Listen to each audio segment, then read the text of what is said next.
Lamay kayo sa pamilya na yung nana, anak ikaw pang bigyan biya. Parehan ninyo, bisa na kuha na wala kang biya eh. Ano sa pilihan ng biya ninyo?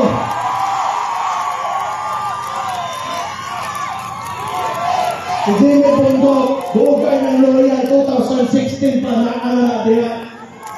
Gamay pa ang datos ang survey ni Rudy Duterte, kasugod pa lang. Walang totoo nga mahimo sa presidente, pinili na bawin nyo, pero nitoo ang Rudy Duterte. Naa si Jimmy Bundok para pili o rin yung pagkasinador.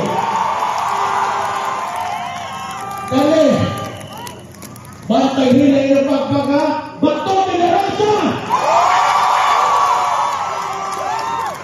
Tangigit, kundi kinahimo senador, pagputol ko bugit. Walay lain, usang din sa mapatarong diri sa atong gobyerno, atong kontribusyon, na imong chief PNP, kompleto ni pag-abot sa